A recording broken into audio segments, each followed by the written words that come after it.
Hello. My name is Riley Mercer. I'm a Navy SEAL, or at least, I used to be. They didn't strip my uniform. They did something worse.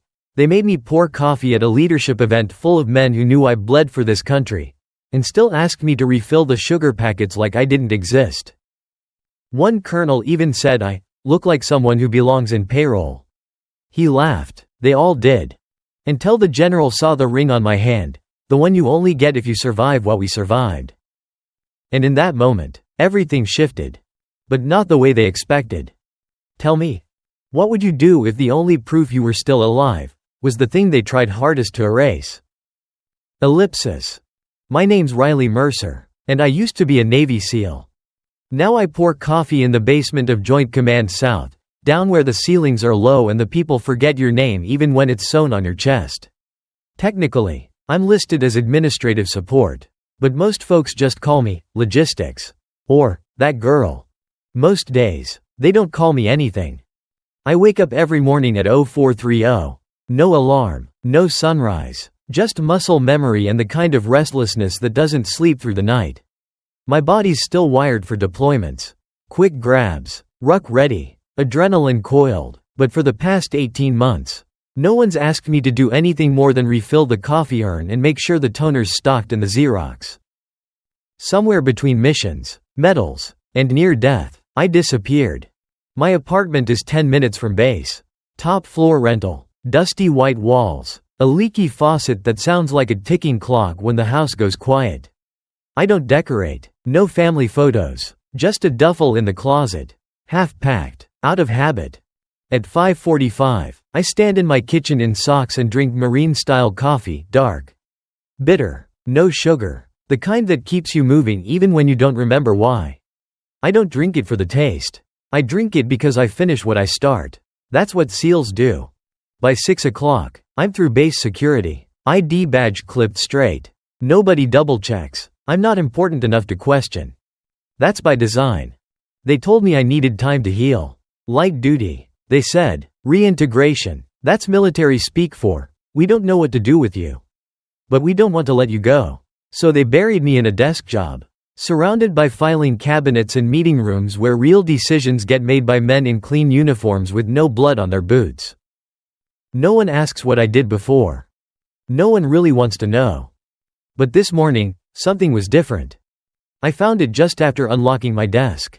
A plain manila envelope, unsealed, no return name, no markings, just one page inside, printed in block font, 6 words.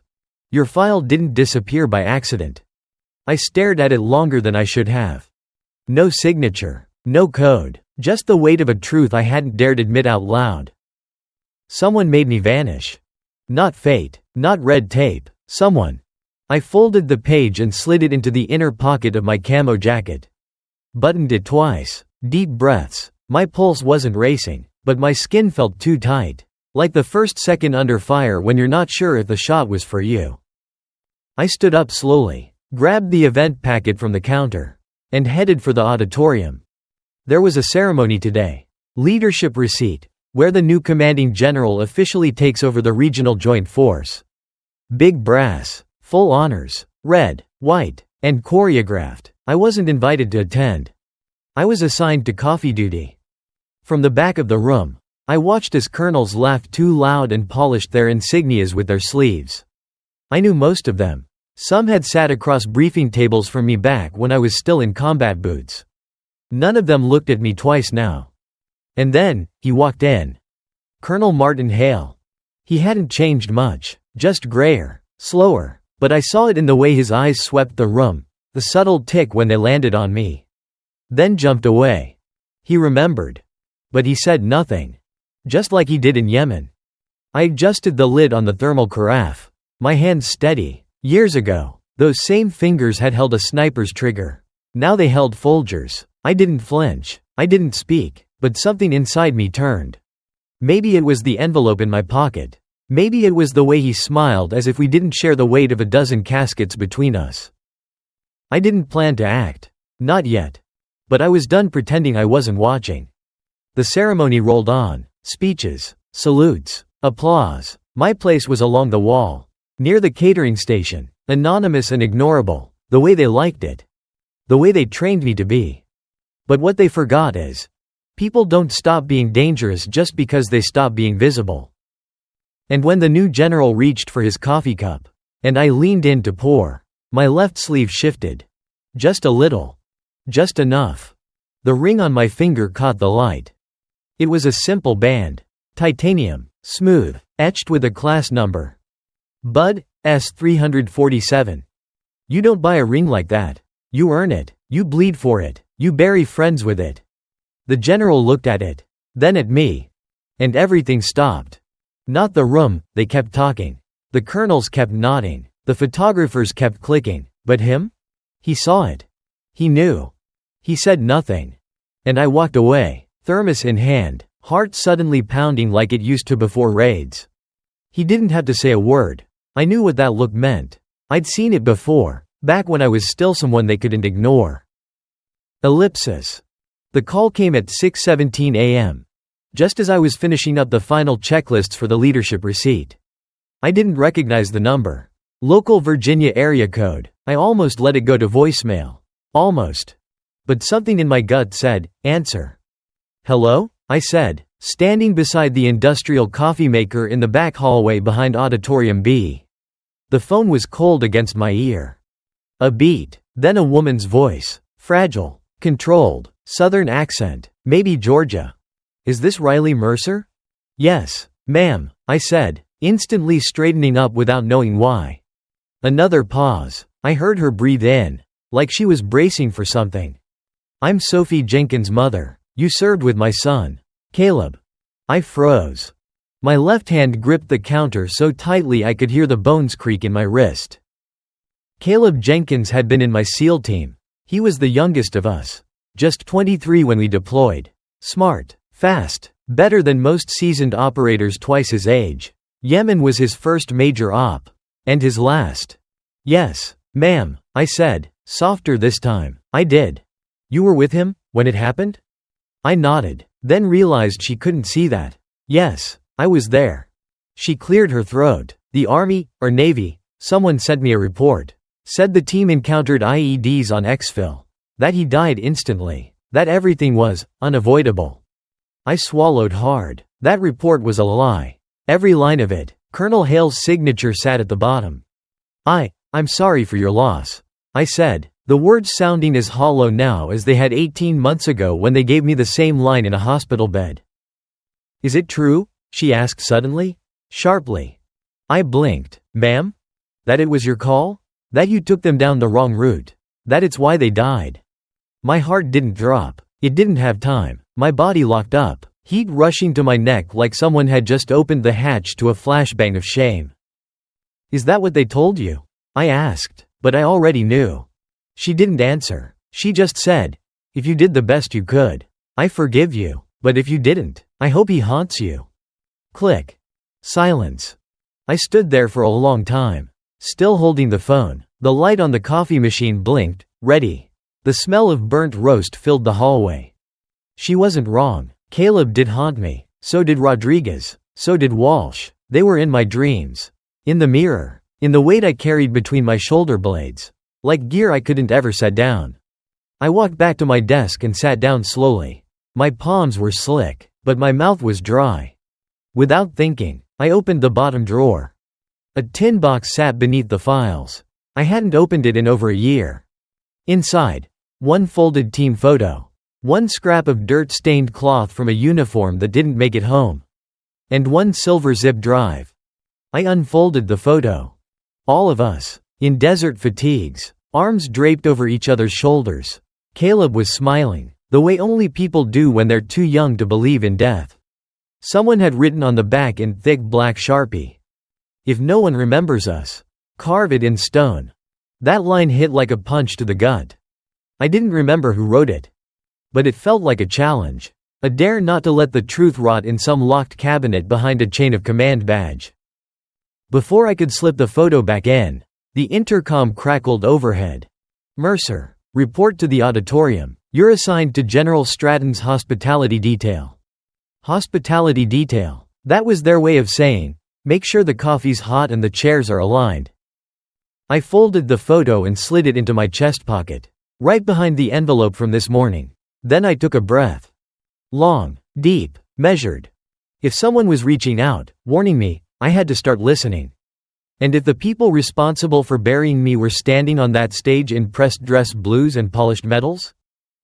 Then maybe it was time I stepped out of the shadows. I picked up the thermal carafe. The metal was warm, familiar, the kind of tool no one notices. But sometimes that's the best place to be. Until you're ready to be seen.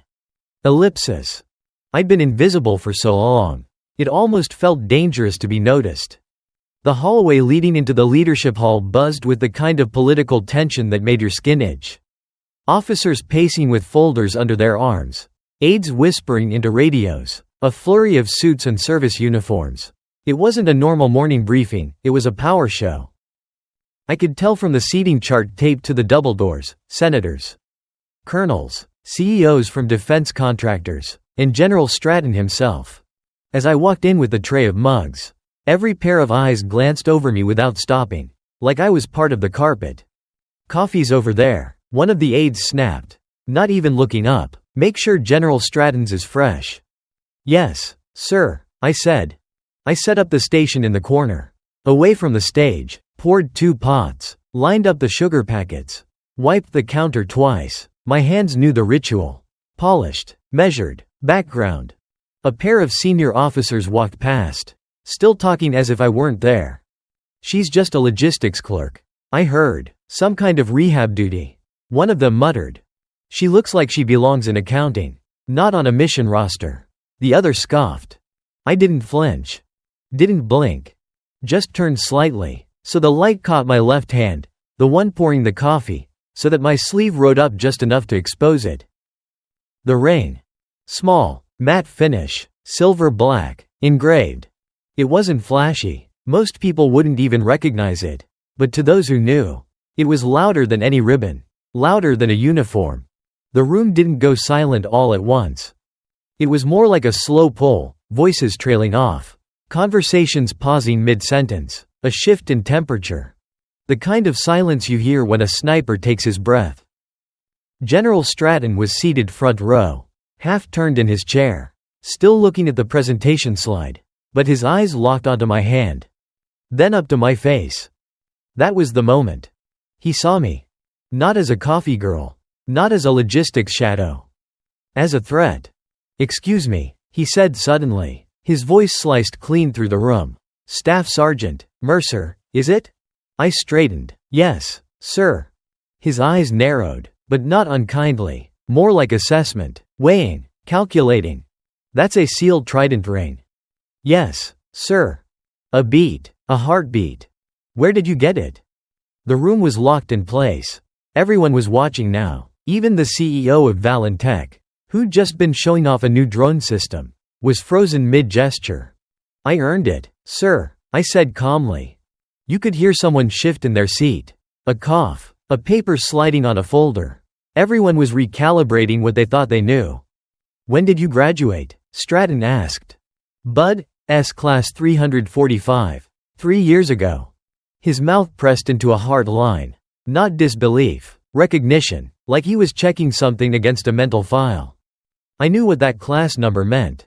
The first integrated SEAL class with women. Only 2 graduated. I was one of them. And now here I was, pouring his coffee. "I see," he said. "What's your current assignment?" "Temporary logistics support, sir. Recovery protocol." Another pause. Stratton glanced toward the brass in the room. His expression unreadable, but I knew something had shifted. Not just in him. In everyone. My sleeve fell back down over my wrist. But it was too late. The ring had done its job. After the session, I was gathering mugs when a shadow loomed behind me. "I owe you an apology." I turned. It was Colonel Rourke, the one who'd called me a paper pusher a week ago when I fixed his printer jam. "You don't, sir," I said without turning fully. "I'm used to it." "That's the point," he said, quieter now. "You shouldn't be." He handed me his empty mug, but his eyes were somewhere else. Somewhere deeper. I nodded once. Accepted the apology without making him say more, because that was how it worked in our world. Then he said something I didn't expect. "You ever think about going back in?" I didn't answer. Not because I hadn't thought about it, but because the answer scared me.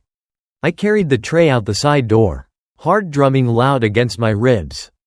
And that's when I saw it. A small envelope, slid under the coffee station. Unmarked, standard Navy issue white.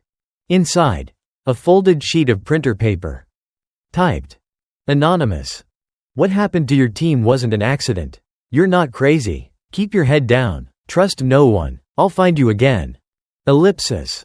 I spent the rest of that day with the envelope folded tight in my pocket like it might burn through the fabric. Whoever sent it didn't sign. No initials, no stamp, not even a smudge of handwriting. Just that typed line at the bottom. "Keep your head down. Trust no one." I've heard that phrase before, in training. In war zones. In late-night warnings whispered through comms.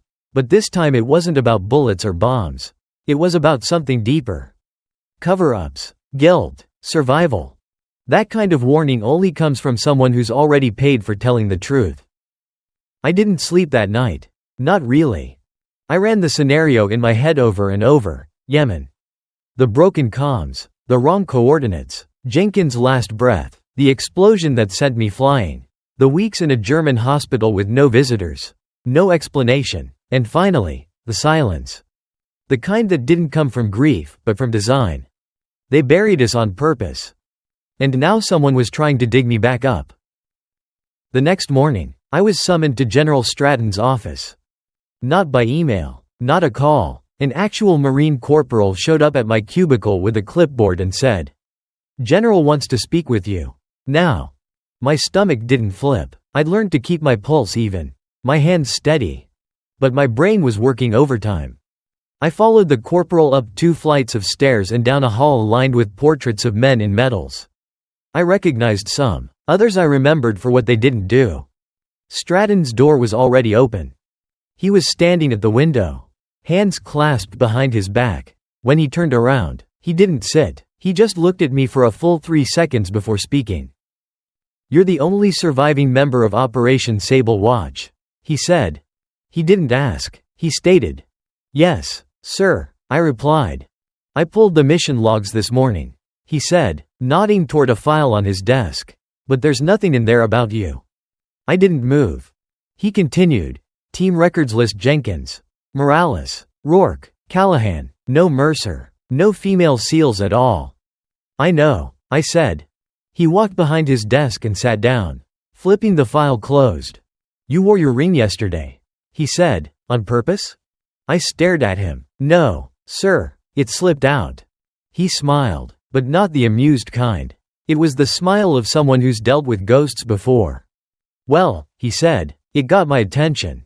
Silence again. He leaned forward. "Tell me what happened." I told him. Not all of it, just enough. I told him about the coordinates that didn't match the initial recon. About the extraction team that arrived late. About the SAT comms that blacked out during the heat of the firefight. I told him I filed 2 post-mission debriefs. Both vanished. Stratton listened without interrupting. When I finished, he sat back in his chair and nodded slowly. "They wiped you," he said. "Standard procedure when the story's too ugly to explain." Then he reached into his drawer and pulled out something I hadn't expected to see. A thumb drive, navy blue, marked only with a single number, 22. He slid it across the desk. "What's this?" I asked. "That's a file I was handed years ago. Kept it because something about it didn't sit right." I picked it up. "Encrypted?" I asked. He nodded. "Password protected, triple layer." I raised an eyebrow. "You expect me to crack it?" "I expect you to try," he said. "I think you're the last piece of a story that needs finishing." There was something else in his voice.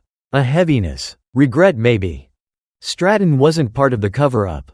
But he'd seen the signs before, and probably stayed quiet too long. Before I left, he said something that stayed with me all the way home. "I can't fight ghosts, Mercer, but if one of them walks into my office wearing a SEAL ring, I'll back her play." I nodded, said nothing, walked out into the hallway with that thumb drive burning a hole in my hand.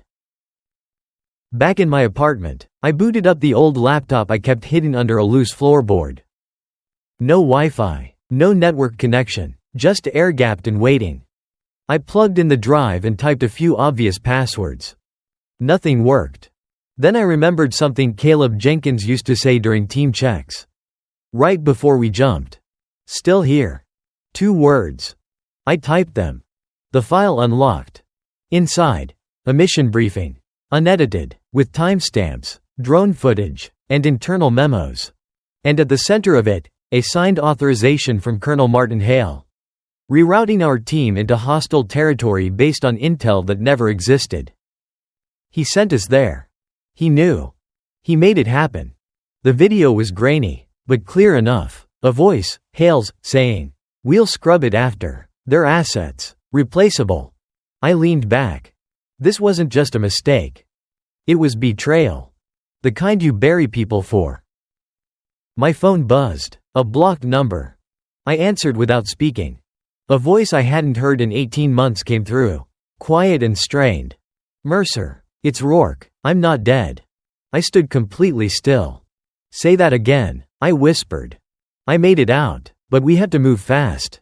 They know you're digging." I clutched the edge of my table, breath catching in my throat. The ghosts weren't just whispering. They were calling back. Ellipsis. The last time I saw Theo Rourke, he was bleeding out behind a sand dune, half buried in dust, yelling at me to go. I didn't want to leave him. I did anyway. Now his voice was in my ear like it had never left. "I had to disappear," he said. "They made sure the world thought I was dead. But I've been watching. And waiting." I didn't speak right away. I was on my balcony. Early morning light creeping across the rooftops. Wind cutting through my sweatshirt. My hand trembled just slightly, enough to make the phone shake. "Where are you?" I finally asked. 30 minutes out. I'll send coordinates. Drive alone. "Anyone else know you're alive?" "No," he said, "and I want to keep it that way." Theo's location led me to a cabin off a back road near Quantico. No signs, no neighbors, just a mailbox rusted shut and a gravel drive like it hadn't been used in months. I pulled up slow, left the engine running. The door opened before I could knock. He looked different, leaner, tired, beard longer, but the eyes were the same. Steady, intelligent, ready. "Still trust me?" he asked, holding the door. I showed up, didn't I? He gave a short nod and stepped aside. Inside, the place was stripped to the essentials: cots, gear bags, maps pinned to corkboard, a portable satellite rig, and half a dozen flash drives lined up like evidence. This wasn't a hideout. It was a war room. I sat. He handed me a bottle of water. Then, wordlessly, pushed a laptop toward me. I opened the first video. It was drone footage, our operation. But this wasn't the edited version from the after-action report. This was raw. It showed the altered coordinates sent mid-mission. It showed Colonel Hale communicating directly with a third party during the breach. Someone not on our chain of command. Then came the second video. A recorded call. Hale's voice. "Delay evac by 20. Let them hold position. It'll buy us what we need." Third voice. "And the casualties?" Hale. "Acceptable." I paused the video. My hands were clenched so tightly the skin around my knuckles ached. "I knew," Theo said quietly. "Back then, I knew something was off. But I was bleeding, concussed, couldn't reach you. I thought you were dead," I whispered. He looked away. So did they. But I had help. That's when he introduced Emily Tran, a name I hadn't heard since my debrief. She used to work in mission logistics, specifically data processing. Civvy, smart, kept her head down. Theo said she risked everything to get the raw comms data out before it was wiped. She found time discrepancies, he explained. The official reports don't match the actual timestamps. They doctored everything. Logged the attack 2 hours later so Hale wouldn't catch heat for routing us through hostile ground. I nodded slowly. That tracked. Everything about it did. Emily's voice came through next. A recorded message to Theo before she fled the country. "Riley's report was clean. So was yours. They erased them both. I'm sending you everything I could copy before I got flagged. After this, I'm gone." I sat back, heart hollowing in my chest. For over a year, I thought I failed. Thought I lost control. Thought I got my team killed. But now, the truth burned right in front of me. We weren't lost in chaos. We were sacrificed. Back at base, I resumed the act. Coffee, copy machines, smiles. But inside, everything had changed. General Stratton met with me again in private that evening. I told him everything, the video, the data, Theo. He didn't interrupt. Didn't even write anything down. Just listened. When I finished, he leaned back and exhaled through his nose. Colonel Hale is being considered for a civilian security contract with Valentech. Full retirement, full clearance. If we move now, we can stop that. Move how? I asked. I'll authorize a private inquiry. Limited team, but you'll need to go dark again. He paused, then added, you'll be operating without formal backing. I looked him dead in the eye. So nothing's changed. He smiled. You tell me. That night, I opened my closet and unzipped the duffel bag I hadn't touched since they stuck me behind a desk. My old fatigues were still folded. My field boots, my comm earpiece. And the other ring. The one we had made, Matim, a month before Yemen. Inscribed inside was a phrase Caleb used to say during training. Every time someone hesitated. No more shadows. I slipped it on. It still fit. I was going back in. Not with a gun. With evidence. With names. With purpose. And this time, they wouldn't see me coming until it was too late. Ellipsis. By dawn, my apartment looked like a crime board from a detective show. Maps, printouts, photos from Theo's drive, my own after-action notes from the mission, all spread across the walls with red marker connecting them.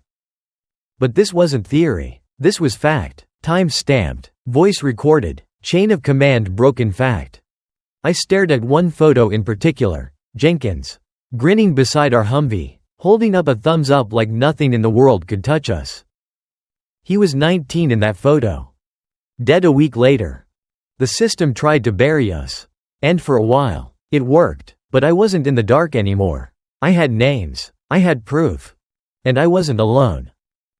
General Stratton authorized me for shadow access, a limited-use clearance protocol reserved for unofficial internal audits.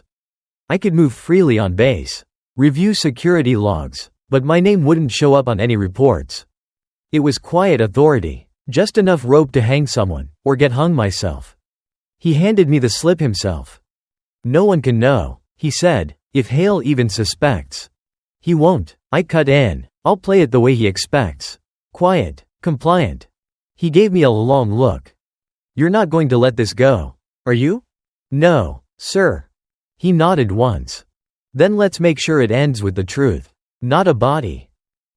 I started with the comm logs.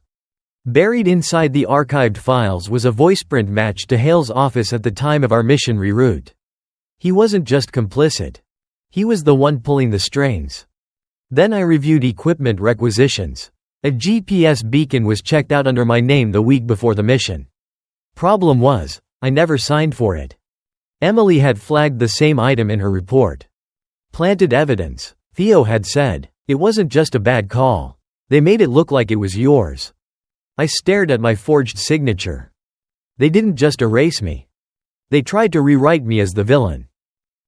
Later that night, I drove to the back lot behind Building D. The only place on base that didn't have working cameras. Theo was already waiting, tucked inside a nondescript rental with tinted windows. I handed him a flash drive. Everything you need to build the case. He took it, slipping it into a pocket inside his vest. You ready to drop this? Not yet, I said. One more thing. He frowned. You're going after Hale yourself? Not directly, I said, but I want him to know the floor's cracking. I returned to base the next morning wearing my old uniform. Not the admin blues. The black tactical fatigues from deployment. Sleeves rolled, no unit patch. The same uniform I wore when we went into Yemen. I passed at least 6 people in the hallway who looked at me like I'd grown another head. One even whispered, "Is that Mercer?" I didn't stop walking. In my left hand, a tray of coffee mugs. Same route, same job, same routine. But everything was different now. At precisely 0925, I entered the executive wing where Colonel Hale was prepping for a closed-door meeting with the Joint Oversight Committee. He didn't look at me when I walked in, just waved vaguely toward the counter. I set the tray down, poured 2 mugs, and placed one at his seat. He reached for it, glancing up, then paused. His eyes dropped to my sleeve, the one with the faint bloodstain I could never quite scrub out. Then he saw the ring. Not the public one, the private one, the one we had made as a team. His eyes narrowed. But he said nothing. He sipped his coffee like nothing had happened. I smiled. I added cinnamon. I said, "You like that, right?" He looked up sharply. Now he was listening. "Sugar, no cream, 3 packets," I added. "Very observant," he said. "I read your file," I replied. That stopped him. I turned to go, then paused in the doorway. "You should check your calendar, Colonel. I think something just got added." Then I left. By noon, I was back in Stratton's office. We had everything we needed: logs, voice files, forged paperwork, mission inconsistencies, and Theo's testimony. It was time. Stratton looked over the summary I'd built. "You sure this is enough?" I nodded. "And you understand what happens next?" "They're going to try and shred everything," I said. "Call it classified, sealed, forgotten." He looked at me. But not this time. He reached into his drawer, handed me a clearance badge, temporary access to the secure conference room where the committee was scheduled to meet with Hale the next day. "You'll get 1 shot. One's enough." That night, I returned to my apartment and opened the small metal box I kept above the fridge. Inside, 1 dog tag, 1 folded American flag, 1 torn mission patch from Jenkins' sleeve. I lit a candle. Not because I was spiritual, but because I needed light. I whispered, "We're almost there." Then I closed the box. Tomorrow, it wouldn't be whispers anymore. It would be evidence. And this time, they wouldn't erase me. 3 hours from now, she whispered, his voice will betray him. Ellipsis. The Joint Oversight Committee was scheduled to meet at 1300. They didn't know I'd be attending. The briefing room had no windows. Only overhead fluorescents, military-grade acoustic panels, and 1 long table with name placards lined in precise rows. The air smelled like antiseptic and politics. I arrived 20 minutes early. Not because I was eager, but because I needed to make sure the recording system was live. Stratton had given me a quiet nod when I passed him in the hallway. No words, no ceremony. Just trust. I set the folder on the table in front of my seat, top secret. For official use only. Inside was everything, and I mean everything. The audio clip, the timestamp mismatches, the doctored gear requisition, Theo's testimony, printed and signed. And the full transcript of Hale's call. The one where he approved our detour with the phrase that would follow him to his grave. Their assets. Replaceable. Colonel Hale arrived 5 minutes late. Deliberately. He walked in slow, shoulders relaxed, smiling just wide enough to be smug but not obvious. He wore a fresh-pressed uniform. Not a single speck of dust on him. His ribbons looked like they'd been polished by angels. I watched his eyes scan the table. Then land on me. He didn't flinch. Just pulled out his chair, sat down, and placed his own folder beside him like he had nothing to hide. "Colonel Hale," one of the committee members began, "today's purpose is to review your nomination for transition to a civilian national security post.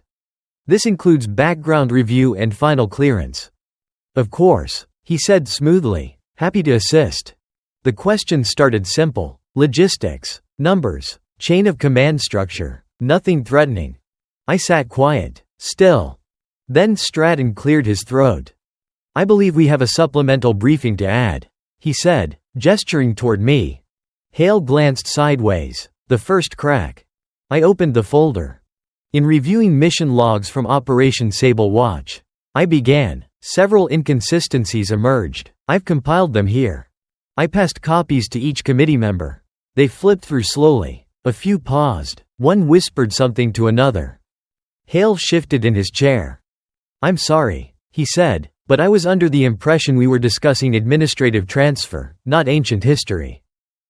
"It's not ancient if it was never properly reviewed," Stratton replied calmly. And not history, I said, because I'm still here. I pulled out the final page and slid it across the table toward the lead investigator. A transcript. Hale's voice. Verbatim. Delay evac by 20. Let them hold position. It'll buy us what we need. The room went still. No one spoke. One of the aides clicked the pen in his hand twice, then stopped when he realized how loud it sounded. I pressed the play button on the recorder. The audio wasn't fuzzy, wasn't vague. It was crystal clear. Hale, if one or two don't make it, we'll call it fog of war. Then silence. Then my voice, panicked, cutting through static. We're getting slaughtered down here. Where's the exfil? And then nothing. Dead air. Until the room today erupted. What is this? Hale barked. A file that was archived under your own security credentials. Stratton answered, with a timestamp you can't explain. That's classified, Hale said, standing now. This is a breach of protocol. No, I said quietly. This is accountability. The lead investigator raised his hand. Everyone fell silent. Colonel Hale, he said, voice flat, we are placing a temporary hold on your clearance review. Pending a full internal investigation. You are to remain on base and surrender all secure access immediately. Hale's face didn't twitch. He just exhaled slowly, eyes locked on mine. I saved more lives than I lost, he said, not to anyone in particular. I met his gaze without blinking. You didn't lose us, I said, you threw us away. He didn't respond. He didn't need to. He already knew what came next. Later that afternoon, Stratton found me by the flagpole outside HQ. The sun had started to dip, casting long shadows across the lawn. You handled that well, he said. I didn't handle it, I just told the truth. He nodded. I've seen a lot of lies get buried in this uniform, he said, but sometimes one person telling the truth is enough to shake the whole damn system. I looked down at the ring on my hand. No more shadows, I said. He smiled faintly. You ever think about coming back in? Only every day. He didn't answer, just left a small envelope on the bench beside me. Inside, a new ID card. Updated clearance level. Operational status, active. Not admin. Not logistics. Just one word stamped at the bottom. Reinstated. Ellipsis. The door closed behind me with a soft hiss. 12 people sat in the conference chamber, 4 generals, 3 senators, 2 civilian contractors, 1 Department of Defense representative, Stratton, and me. And at the center of the table sat the man who buried my team. Colonel Martin Hale. He didn't look nervous, he looked rehearsed, like this was just another PR routine to clean up before retirement and a padded contractor salary. I watched him tap his pen once, then fold his hands neatly on the table. The room was too quiet. No one spoke, not yet. Then Stratton leaned forward. Colonel Hale, before we continue your civilian clearance transition, we have one more matter to address. At the request of SEAL Command, we're revisiting the operational integrity of Sable Watch. Hale gave a slow blink, as if bored. Again, he said, that incident was reviewed thoroughly.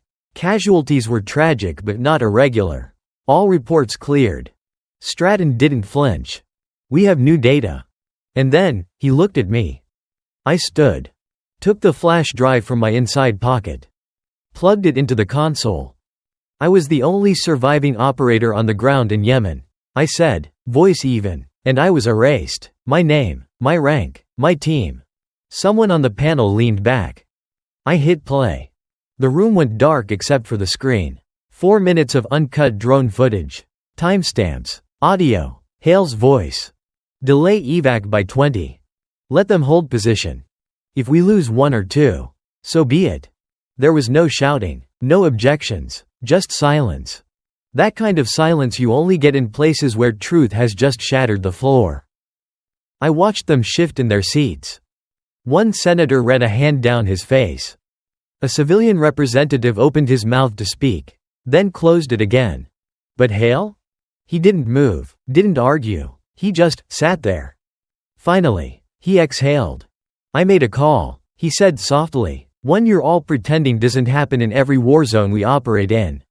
One team for a strategic corridor. That's what this was. A cost.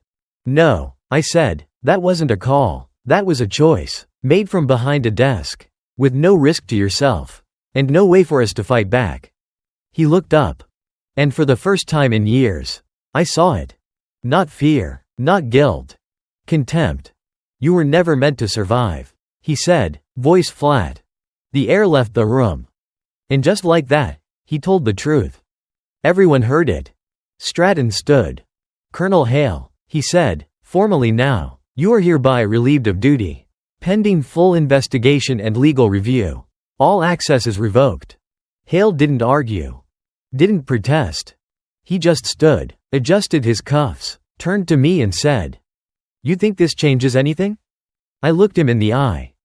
"It already has." He left the room under escort. No applause, no drama, just the quiet sound of justice starting to creak open. Afterwards, Stratton approached me in the hallway. "Press won't get the full story," he said, "but the right people will." "That's enough," I replied. Then I reached into my pocket. Pulled out the object I'd been carrying for over a year. Caleb Jenkins' dog tag. I handed it to Stratton. He earned better than a footnote. Stratton nodded and took it carefully. "He'll get it." Back in my room, I changed out of my uniform. Not the admin blues. Not the old fatigues. Something new, clean, untouched. Then I opened a small package that had arrived earlier that morning. No return label. Inside, a box with a velvet lining. And in it, a ring. Not the old team ring. A new one. Same metal, same style.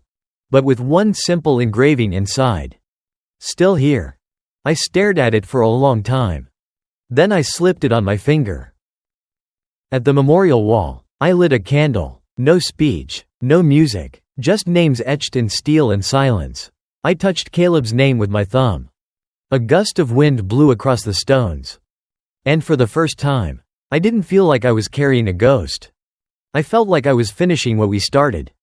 Ellipsis. The sun was just beginning to rise over Arlington when I parked near Section 60. It had rained overnight. The ground was soft, damp with the kind of heaviness you feel in your bones before you step onto sacred ground. I didn't come in uniform. Today wasn't about ranks or ribbons. It was about remembering. I walked alone past the rows of stones, all aligned perfectly. White markers stretching like a quiet army of silence. I knew the spot by heart. 3rd row from the east gate. 4th stone in. Petty Officer 2nd Class Caleb Jenkins. 1997 to 2023. He led with heart. There were already flowers. Someone had left a photo, him. His mom. A dog too big for that tiny porch swing. Caleb had mailed that photo to me before our last op. I kept a copy in my gear. I knelt down, brushed a leaf off the edge of the marker. The air smelled like cut grass and rain. Then I heard footsteps. Soft ones. I stood, slowly, hand drifting instinctively toward my hip, old habit, before I saw her. A woman in her 50s. Strong posture. Red scarf. She looked like she hadn't slept well in months. She stopped a few feet away. "I thought it might be you," she said. "Sophie?" I asked. She nodded. "I owe you an apology," she said, voice quiet. "When I called you that day, I didn't know. I didn't want to know." "You had every right," I replied. "You lost him." She looked at the grave, then back at me. "He trusted you," she said. "That means something, even now." From her purse, she pulled out a small box. Simple, wooden, no engraving. "He had this made for you," she said, "right after training." I took it gently. Inside, a ring, matte silver, same style as the team ring, but different. This one had 3 words inside the band. "Still here." I looked at her. She smiled faintly. "He always said you were the toughest one." I didn't speak, just held the box, and nodded. "I'm glad you survived," she whispered. "Me too," I said. I didn't know why for a long time. "And now?" "I think I was meant to finish what he couldn't." She stepped back. "I'll leave you with him." As she walked away, I slipped the new ring onto my finger. and felt whole for the first time in 2 years. Later that day, I stood outside the Naval Academy's West Barracks, watching a new class of SEAL candidates march across the quad. They were younger, leaner, louder. One kid stood out, tall, nerves barely hidden under his uniform. He fumbled a salute as he passed me. I stopped him. "You ever think about special ops?" I asked. He blinked. I mean, yes, ma'am, one day." I handed him a cup of coffee. "Good," I said. "Start by learning how to stay sharp. You never know when someone's going to hand you the real mission." He smiled nervously and nodded. I walked away. Didn't look back. My new desk was smaller. Not in a basement, no nameplate yet, but it didn't matter. Because my inbox was full, not with admin tasks, but with field requests, field teams asking for review, asking for real eyes on their risk protocols, asking for me. The girl they buried. The one who got up. Still here. And this time, I wasn't going anywhere.